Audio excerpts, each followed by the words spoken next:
Okay, so what we have here is the General Bytes BATM3. Comes in several different sizes, which basically has to do with the dispensers that are located in here, the ability to expand to hold more cash. When you get the unit initially, again, it's coming from the Czech Republic. We're in the United States, and we got the unit and it came in safely with no problems. The first thing that you'll notice when you get the unit is that it includes one key that'll be wrapped in a pink styrofoam bag. That's the only key that you'll see when you're unwrapping the unit, and you got to look for that.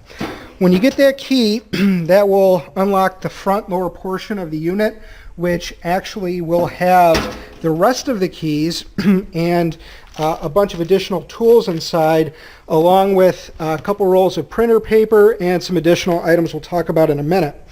Now, what we did to make life easy is I actually marked each set of keys with a tag, which I strongly recommend you do. All these keys look the same, and you end up fidgeting trying to find which one goes where. So marking it is the first thing I'd recommend. So we have one for the lower front.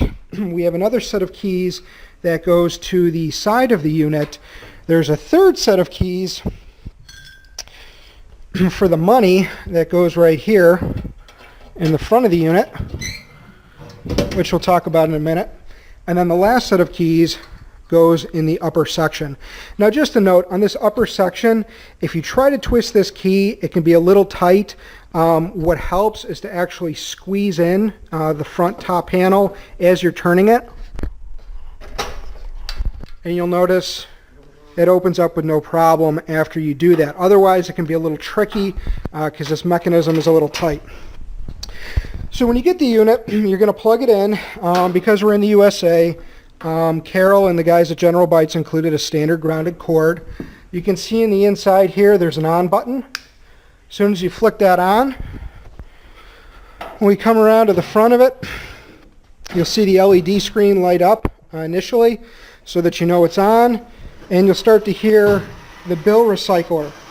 You hear the mechanism kicking in. That means that it's starting to warm up and go through the booting process. Now, when you get this unit initially, there's a couple things to keep in mind as far as the setup. It's going to initially say that the internet is out and also that the paper is out. Now, I loaded a roll of paper in, so it's just going to show no internet when this pops up initially. But I did disconnect our internet just to show you how it's set up. You can see right there, error, no internet. We'll talk about that in a minute and how to fix it. Inside the unit here is where the paper goes. You can see that the paper loads like so, where it's coming out of the unit, goes underneath, and then it pushes out right here. You just slide it in with your finger and you're all set. This here is the camera that takes a picture of their ID. Under this panel here, Carol talks about, the owner of General Bytes, talks about how to connect a manual Ethernet cord, which I'm not going to cover. Inside, you can see all the various connections and the AC power supplies. We're not going to talk about that much. We're just going to go over the basics of setting this unit up. Now, when you get an email from General Bytes, once you get your unit, say to them, hey, my unit arrived. Please send me my information. And they'll send you something that looks like this that you have to print out, and that's your administrative key, which you can change at a later time for security, which we'll change this one so nobody can copy it. But that administrative key allows you to go into the ATM and actually access the administrative section. So that's really important. So the first thing to do is hit this little triangle and then scan it. Put your QR code up, and you can see here it says, okay, this is my serial number and my administrative settings. Calibration is pretty basic. That just goes over actually calibrating the screen, where you can press in the corners to calibrate the unit if the touch screen is off. That's really not necessary. I'm just showing you for the sake of showing you. You don't want to enable the Ethernet unless you're physically connecting it. You can change the colors here. I personally like the background color being dark blue, but the default is more of an orange color. Same with the button colors here. You can go through and you can see the button colors change as you go from purple to blue and green and whatever you want really for your color scheme. Camera focus is pretty simple. You can see here, oh, there's the camera. If somebody was to hold up their identification, or take a picture of their face if you want to try to set it up in that manner. You can require that they do their face, maybe with their ID next to it. That depends on your requirements for your anti-money laundering or registration setup. Now for us, the main thing that you need to do really to get rolling in any capacity is go to Wi-Fi setup. Now automatically in Wi-Fi here you're going to see it's going to say, okay, these are the different options for how to connect to the internet. Now in this case, Dan's house is what our connection here is going to be, our internet connection, just as an example. So what you're going to do is make sure that you put in your password. Just basically go through and type it in. Go back and forth and put that in. There is a way to do it automatically as well if you want to hit the automatic button on your router. Alright, so you can see here I put in the password just to save time, and then you hit connect, and you'll see here it'll say connecting, obtaining IP address, and then connected. That means that we're good to go. If this says connected here, it means you're all set. You don't have to worry about the other networks if they're not ones that you're connecting with to your ATM. Let's see here. Then hit next. And if all goes well, oh, do you want to close it? Boy, that's a new one. Say wait. Okay. So now let's hit exit.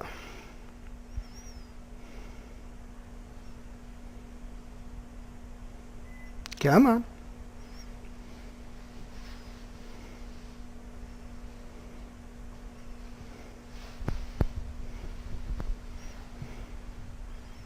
All right, so there we go. Now the unit is going back to the main screen, which we just saw a second ago. Now it's important to keep in mind that the reason this is coming up is because we're actually hooked up with the General Bytes demo server. They'll either set you up with a free server or you can do your own server. You have to get a Linux server with certain specs, which is in the instructions, and if you want to do your own server, you can do that as well. Now when you go to terms and conditions, oh, and to clarify here, you can see it says welcome to Sun ATM, which is our company. The generic is just welcome and buy and sell bitcoins. So there are some things that you can customize. Now the exchange rate down here is can be set up through Bitstamp or Kraken or Coinbase as far as the live exchange rate. There's an admin interface that we'll talk about later that goes over that. Now up in the corner you can see it says 1 BTC equals this much USD, 434. It's also, now that has the percentage fee that we're charging already built into it. So what the customer is going to see has, let's say if you charge 5 or 6%, it's going to have that fee already built in. So that same exchange rate should show up right here at the bottom. Okay. And again, you can set up that exchange rate through the admin panel, which we'll go into later to show you how that works. But the first thing that you might want to look at is your terms and conditions. Now, with the unit, what we found is that whenever you actually go to type in text, it puts the text one after another. Even if you put space separation, it'll all clump together and it makes it very tough to read. So we just did dashes just as an example here to separate by line. And again, in the admin panel we'll talk about it, but there's limitations you can set for whether the customer's anonymous, unregistered, or registered. So in this case, our anonymous limit's 500, our unregistered, we put here requires a fingerprint scan. This here's the fingerprint scanner, which we'll talk about later. And then for registered customers, it requires a fingerprint scan, picture ID, and email, and that's capped out at $9,500. If you're in the U.S., I strongly recommend keeping it under $10,000. Otherwise, there's certain money laundering concerns as far as the requirements that you'd have to be compliant with that make it difficult to take more than that at the ATM. And then we have a little notification on our full policy and limitations, and we put in our website URL. So we'll hit cancel, but customers can read that, and I'll show you later where you can go in and change it. Now, for us right now, I'm just going to cover the basics of each one of these buttons and how it works. Obviously, if a customer wants to buy, they go to buy Bitcoins. Because I have it set up in the admin as 500 being the limit for anonymous, there's less than 500, 500 to 900 for unregistered, or more than 900 for registered, which again, we talked about that being up to maybe $10,000. So let's just choose less than 500. And it says enter the destination wallet or scan the QR code of your wallet. Now, if the person doesn't have a wallet, they click the button here, and they can choose one of 3 different applications, either an Android Bitcoin wallet, an iPhone Bitcoin wallet, a Windows Bitcoin wallet, or you can create a paper wallet. Now, these are 3 QR codes that the customer can scan and download software to their phone. You can actually update that in the admin panel if there's particular software you prefer. Then you go to, let's just go to print wallet. Let's say they don't have any of that. And right here, you can see it's printing out their wallet. Now, you can see at the top it says Sun ATM paper wallet. We put that in the admin panel to customize it, where they have a section where they can spend and where they can load. You can see the public key as well. So now we're going to take and scan that. The customer's just going to press that QR code up and insert cash to exchange for Bitcoins. Now, it's worth mentioning here that the person can insert whatever they want for cash. They can insert $1, a $5 bill, a $10 bill, a 20, a 50, or 100. So they can insert whatever bill they want, and then it'll exchange for the equivalent in BTC, and then it'll send it to, you can see here the paper wallet matches the destination address. So that's how you buy, which I'll show you to do that, how to do that in full a little bit later. We'll just hit cancel for now. Let's go to check wallet balance. We're going to use that same wallet, scan it. And you can see the current balance is 0 because we haven't loaded any money on it. Of course, if the customer has money on it, they'll be able to. Now, if they go to redeem ticket, let's say they do have a balance on here, they can scan their QR code.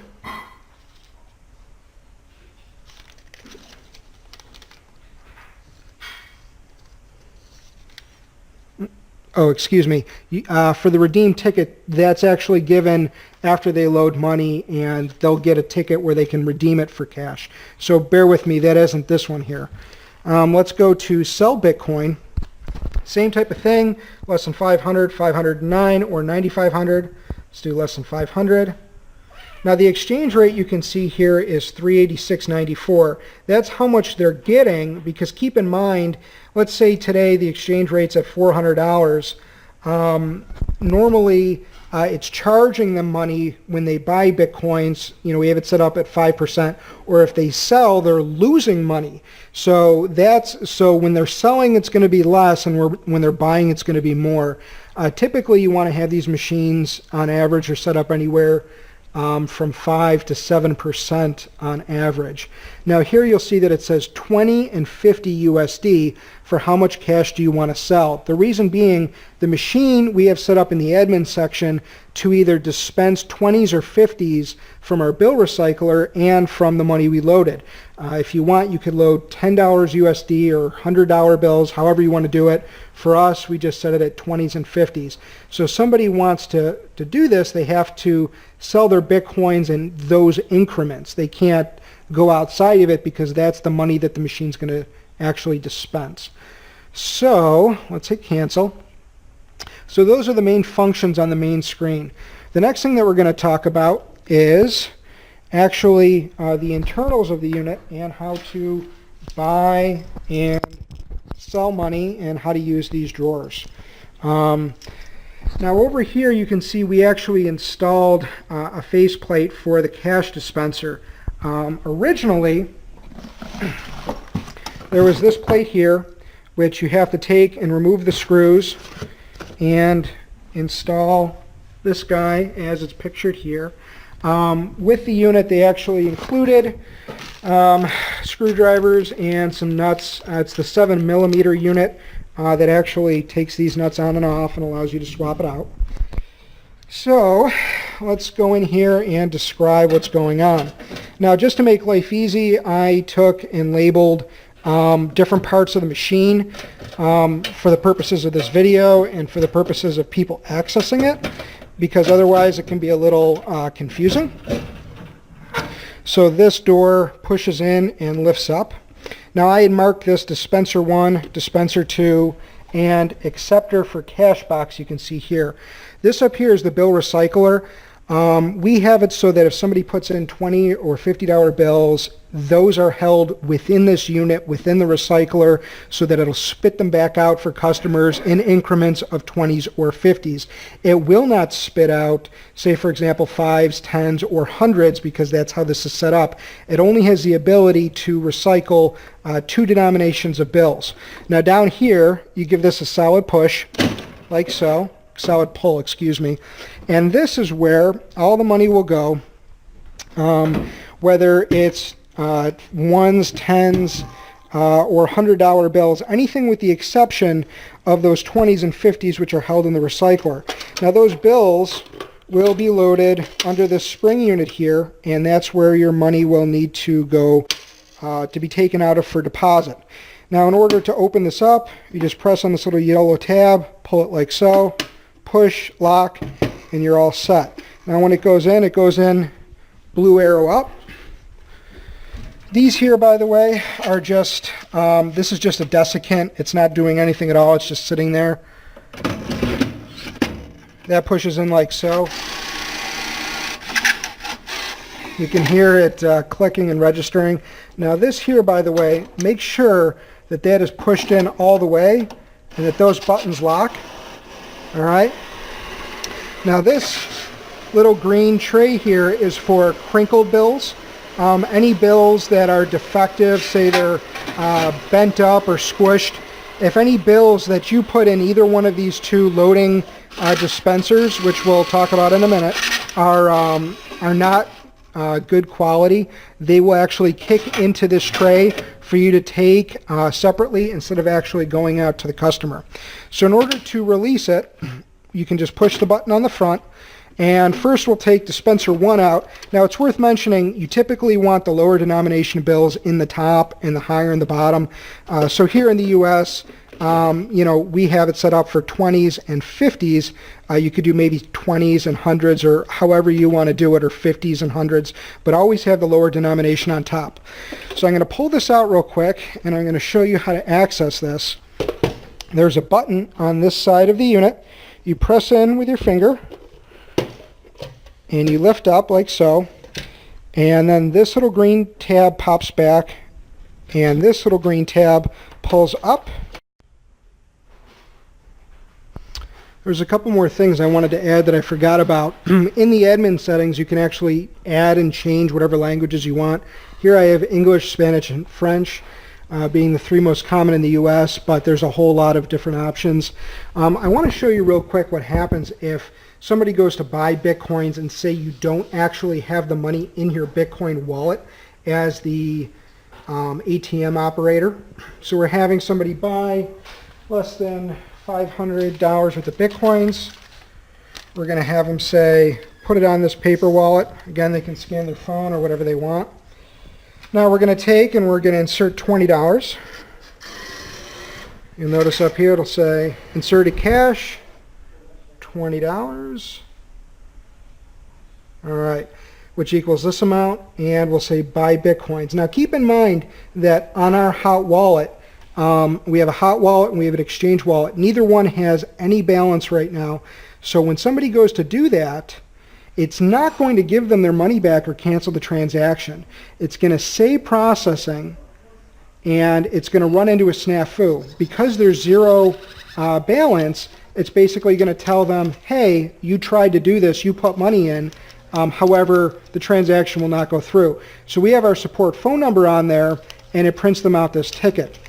Now I'd like to point out real quick, the ticket that just printed out showed them, hey, this is the destination BTC address.